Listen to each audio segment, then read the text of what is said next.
안녕히 계셨습니까? 장군의 소리 주간안보 브리핑 김민석입니다. 오늘은 미국 대통령 선거와 우리 대한민국의 안보와 관련된 상황을 좀 설명을 드리겠습니다. 지난주에 개표가 이루어지면서 이 대한민국 한반도의 안보와 국제 안보가 야성의 혼란의 시대, 그리고 새로운 안정, 그 두 개 사이를 교차했습니다. 그걸 보고 있는 저희들은 참 불안하기도 했었습니다. 만약에 트럼프 대통령이 재선됐더라면 주한미군은 철수에 가까운 감축이 이루어졌을 가능성이 큽니다. 또한 북한 핵무장은 인정하는 분위기였습니다.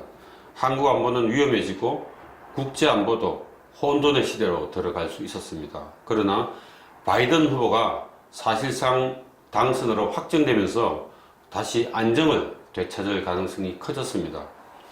그러면 트럼프 시대에 얼마나 어려워졌는지 다시 한번 살펴보겠습니다.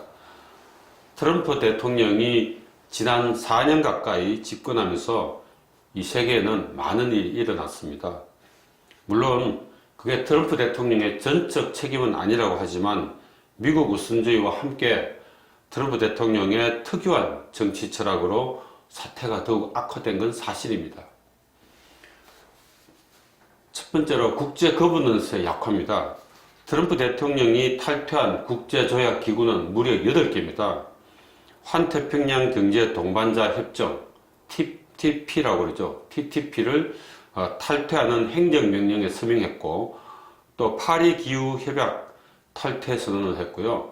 유네스코 탈퇴 선언, 유엔 인권 이사회 탈퇴 선언, 그리고 이란 핵합의 파기, 중거리 핵전력 조약 탈퇴, INF 탈퇴라죠. 물론 이것은 중국과 러시아의 책임이 많습니다. 또한 항공 자유화 조약 탈퇴, WTO 탈퇴에서 제출, 이것은 1년 뒤에 자동으로 탈퇴됩니다. 앞으로 되돌릴 가능성도 큽니다. 이런 무려 8개나 되는 어느 미국의 대통령보다 많은 국제기구에서 많은 것을 탈퇴했습니다. 설상가상으로 코로나19 사태로 해가지고 지금 전 세계는 세상을 이끌어갈 리더십이 실종된 상황입니다. 그만큼 국제사회도 어렵고 전 세계는 각자 도생 길로 가고 있었습니다. 이런 상황에서 북한과 이란이 핵 개발을 하고 사실상 북한은 핵무장 상태가 되고 이란은 핵무기 개발에 다시 박차를 가하고 있어서 국제적인 핵안보 체제가 흔들리고 있습니다. 소위 말하는 NPT 체제, 핵무기 비확산 체제가 유지할 수 있는 명분이 사라지고 있습니다. 그러면 이에 따라서 우리 대한민국도 북한의 핵위협에 시달릴 수밖에 없게 됩니다. 두 번째는 한미동맹 체제 위기입니다. 트럼프 대통령이 웬만한 해외 주둔 미군은 철수한다는 게 원칙입니다. 이제는 전 세계 다른 나라 분쟁에 개입하지 않겠다는 겁니다. 그래서 1차적으로 독일에 주둔하고 있는 미군을 대폭 감축을 했죠. 그 다음 차례 누구겠습니까? 한국입니다. 이런 상황이 되니 나토에서는 트럼프 대통령이 당선이 되면 유럽은 독자 방위 체제로 가겠다는 우려까지 그런 이야기도 하고 있습니다. 특히 마르켈 독일 총리가 그렇게 강력하게 주장하고 있습니다. 한미 관계도 비슷합니다. 트럼프 대통령이 해외 미군 철수한다는 원칙에 따라서 주한미군도 대폭 철수할 수밖에 없고, 물론 미 국방부에서 에스퍼 미 국방장관이 주한미군 철수에 대한 아직 그 명령은 내리지 않았지만 대개들 그렇게 갈 걸로 보고 있었습니다. 이와 함께 트럼프 대통령이 방위비 분담금을 대폭 인상하겠다는 원칙이 있었고, 문재인 대통령은 그에 대해서 반대하는 입장이고 해서 이 또한 매우 어려움이 있고, 돈을 내지 않는 그런 동맹은 필요 없다는 트럼프 대통령의 생각에 따라서 만약에 트럼프 대통령이 재선됐으면은 방위비 분담금이 결국 주한미군 철수에 가까운 대폭 감축으로 이어졌을 가능성이 컸습니다. 이런 어려운 시기에서 트럼프 대통령이 재선됐으면 북한 핵 문제는 더욱 심각해집니다.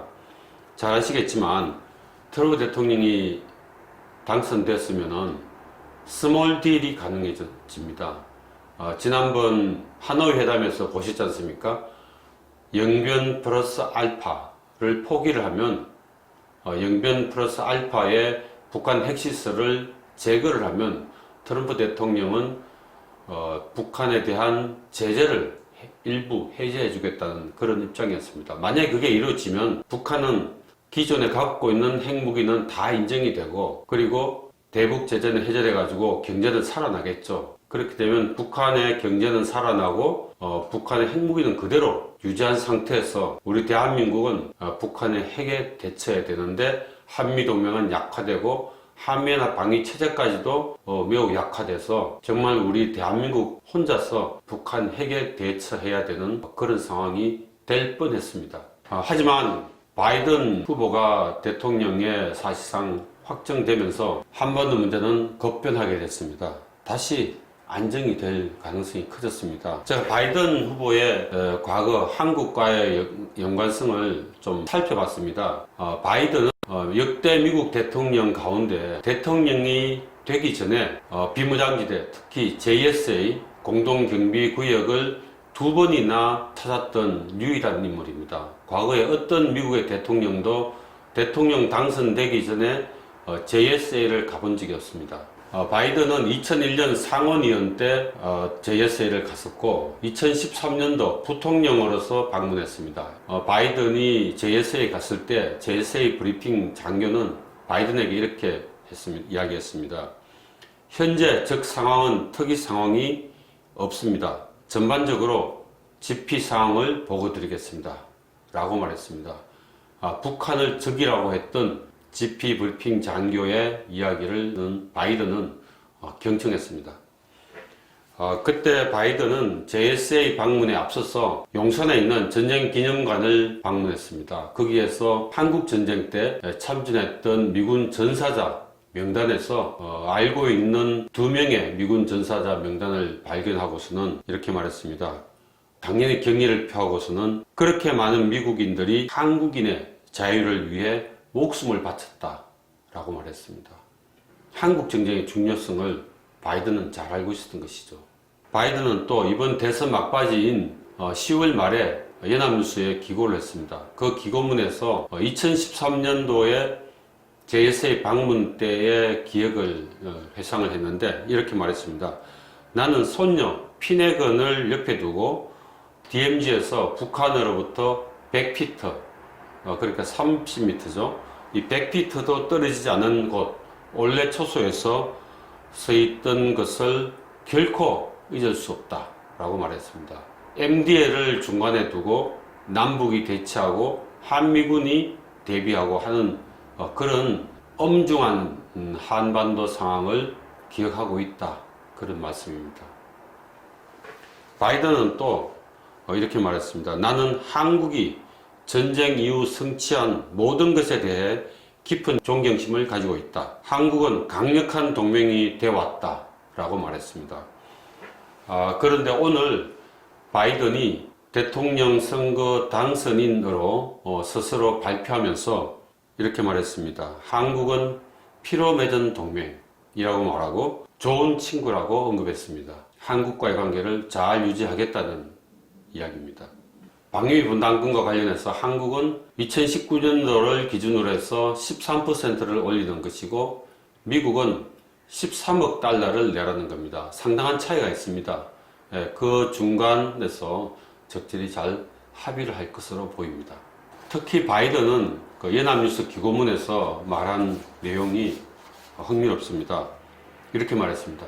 대통령으로서 나는 우리의 군대를 철수하겠다는 트럼프 대통령의 무모한 협박으로 한국을 갈취하기보다는 동맹을 강화하면서 한국과 함께 쓸 것이다 라고 말했습니다.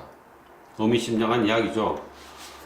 그렇게 말한 것처럼 방위비 분담금을 갈취하지 않겠다. 주한미군을 철수하겠다는 협박으로 방위비 분담금은 갈취하지 않겠다는 이야기입니다. 적절한 정상적이고 그리고 이성적인 판단에 따라서 방위비 분담금을 받겠다라는 겁니다.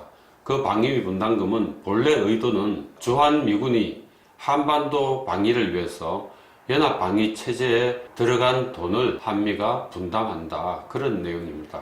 그래서 그런 부분은 당연히 우리 정부가 지원을 해줘야 하는 것이 마땅하지 않겠습니까? 같은 맥락으로 주한미군의 대폭 감축은 이루어지지 않을 것으로 보입니다. 하지만 이런 점은 있습니다. 미 국방부는 지금 신국방개혁을 추진하고 있습니다. 이 신국방개혁은 중국의 강압적 팽창 전략에 대응하는 겁니다. 그리고 그에 따라서 동아시아에 배치된 미 육군의 전면 조정은 불가피합니다. 미국의 신국방 전략은 인공지능이 탑재된 로봇 전투 체계로 지금의 전투력을 대체하는 겁니다. 그러면 전방 전투 지역에 지금처럼 병력 위주로 전투하는 게 아니고 인간 전투병 한 명에다가 로봇 전투병 서너 명 정도로 해서 팀을 짜가지고 하는 것이기 때문에 당연히 이 전방 전투 병력이 줄어들겠죠. 그렇다면 전방에 있는 인간 전투 병력은 당연히 후방으로 빼고 부대 구조가 전면적으로 재정이 되겠죠. 미국은 지금 그걸 추진하고 있기 때문에 그런 차원에서 부대 구조 그리고 부대의 배치 이런 것들이 전면 재조정이 될 것 같은데요. 이외에 또 중요한 점은 중국이 탄도미사일, 극초음속 미사일을 많이 배치하고 있습니다. 이미 많이 배치되어 있기도 합니다. 그래서 이 강력한 미사일로 한 곳에 집결되어 있는 미군을 타격할 경우에 미군은 굉장히 피해가 크고 전투력에 엄청난 피해가 불가피하고 그렇게 되면 또 전투력을 발휘할 수가 없게 됩니다. 그래서 이런 문제를 전반적으로 해소하기 위한 재배치가 이루어지겠지만 그렇다고 해서 주한미군을 대폭 감축은 하지 않겠다는 게 미 육군의 생각입니다. 그래서 이런 것들이 미 국방부를 통해서 바이든 당선인에게 보고가 되겠죠. 그러면 한미가 협의해서 정상적으로 주한미군의 재배치라든지 병력 감축의 정도 이런 것들을 협의할 것으로 보입니다. 이와 함께 많은 우리 예비역 장성군이나 또 예비역 장교 또 우리 예비역 전우들께서 걱정하고 계시는 전시작전 통제권 전환 문제에 대해서도 약간의 조정이 있을 것 같습니다. 이 문제는 지금 문재인 대통령이 전시작전 통제권을 문 대통령 임기인 2022년 이전에 또는 그까지 조기에 전환하겠다는 겁니다. 하지만 전작권은 조건에 기초한 전환입니다. 그럼 이 조건에 기초한 전환은 언제 했느냐? 오바마 대통령 때 민주당 정부 때 이야기가 된 겁니다. 당시에 이 전작권 전환은 노무현 정부 때 시작했고 노무현 정부 때는 2012년도에 전시작전 통제권을 전환하도록 되어 있었습니다. 그래서 MB 대통령, 이명박 대통령 때 그것을 2015년 12월로 연기를 했습니다. 하지만 2015년 12월도 우리로서는 준비가 안 된 상태입니다. 그래서 박근혜 대통령 때 오바마 대통령에게 친서를 보내고 그리고 한미 국방장관 회담 때 김관진 장관이 미 국방장관에게 정말 잘 설득하고 간곡히 이야기해서 이 전시작전권 전환을 조건에 기초한 전환으로 바꿨습니다. 그래서 이 조건이 언제 충족될지는 한미가 서로 평가해서 하자는 게 본래 취지였습니다. 그런데 이 조건에 기초한 것을 없애고 조건을 무시하고 마구 안보 문제는 생각도 하지 않고 조기에 전환하겠다는 게 문재인 대통령 생각입니다.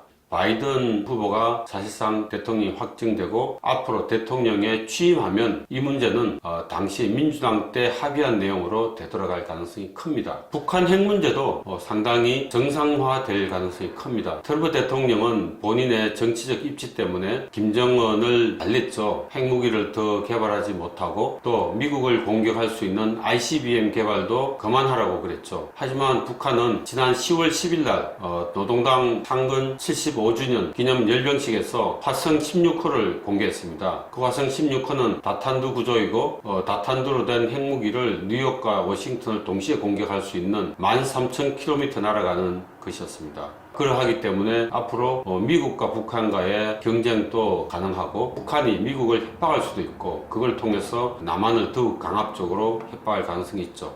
하지만 바이든은 트럼프의 행태와는 다릅니다.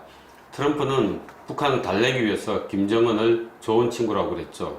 그리고 북한과 영변 플러스 알파의 스몰 D를 통해서 북한에 대한 제재를 해제해 주려고 했습니다. 또한 트럼프는 탑다운식으로, 그러니까 트럼프와 김정은 사이에 합의만 안 되면 그걸 바로 이성적 판단 없이 시행하려고 하는 것이었죠.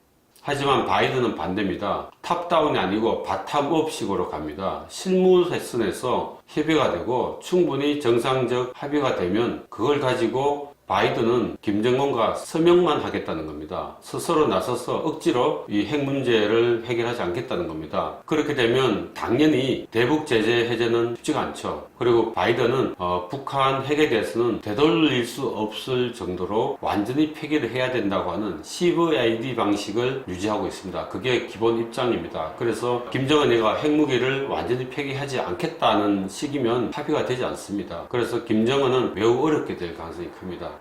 잘 아시겠지만 지난번도 한번 말씀드렸는데 북한은 삼중고에 시달리고 있지 않습니까? 3년간의 대북 제재, 그리고 올해 있었던 태풍 등 수해, 그리고 코로나 사태로 인한 국경 폐쇄로 중국에 있는 물자가 들어가지 않은 이런 삼중고에 시달리고 있고 내년 식량 문제는 해결될 소지도 없습니다. 중국이 전폭적으로 도와주지 않는 한 북한은 매우 어려운 상황에 갑니다.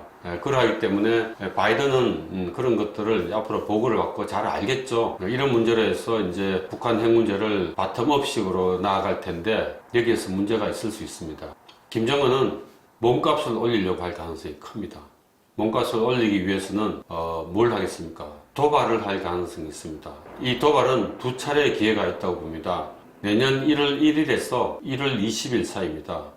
북한 김정은이가 신년사를 발표하는 날이기도 하지만 북한이 당대회를 하는 날입니다. 그래서 앞으로 북한이 어느 방향으로 어떻게 살아야 할지를 발표하는 날입니다. 그날부터 미국 대통령이 취임하는 1월 20일 사이 한번 도발할 가능성이 있고요. 또 한 번은 한미연합훈련이 복원될 가능성이 있는데 2월 말에서 3월 초에 키리졸브 연습을 할 소지가 있습니다. 그때 훈련하기 전에 도발할 가능성이 있습니다. 이 두 번을 통해서 김정은은 몸값을 올리고 그걸 가지고 바이든 캠프 내에 참모진들 가운데서 군축론자들이 있습니다. 이 여론을 불러일으켜서 군축으로 가려고 할 생각이 있는 거죠. 북한의 핵은 동결하고 그 핵을 가지고 핵무장한 상태에서 미국과 공존하려고 하는 그런 김정은의 기본 전략을 추진할 가능성이 있습니다. 이런 상황을 우리는 잘 고려를 해야 합니다. 문재인 대통령의 생각과 다르게 흘러갈 수도 있는데 이런 걸 가지고 우리는 앞으로 핵 프로세서, 우리 안보 체제를 강화하고 한미동맹을 강화하고 한미연합 방위 체제를 강화해서 북한이 핵무기로 협박을 하더라도 한미가 북한에 대해서 강력하게 대응하면서 북한이 핵무기를 사용하면 김정은 북한 체제는 반드시 지구상에서 소멸될 것이다 라고 하는 강력한 우리의 입장, 미국의 입장을 북한에 내비쳐서 북한이 도발하지 못하고 완전히 비핵화할 수 있도록 몰고 가야 하고 우리 이 정부도 그런 걸 잘 인지하고 우리 대한민국 국민을 위해서 좋은 판단을 내릴 수 있도록 했으면 합니다. 앞으로 더 복잡하고 어쩌면 매우 힘든 상황도 벌어질 수 있지만 우리는 이 대한민국 자유민주주의 체제는 국민들의 의지로, 공산주의가 가장 겁내는 게 뭡니까? 국민의 강력한 대응 의지입니다. 그런 대응 의지를 우리 국민이 단합해서 대처한다면은 김정은은 굴복할 수도 있습니다. 이때는 용기가 가장 중요합니다.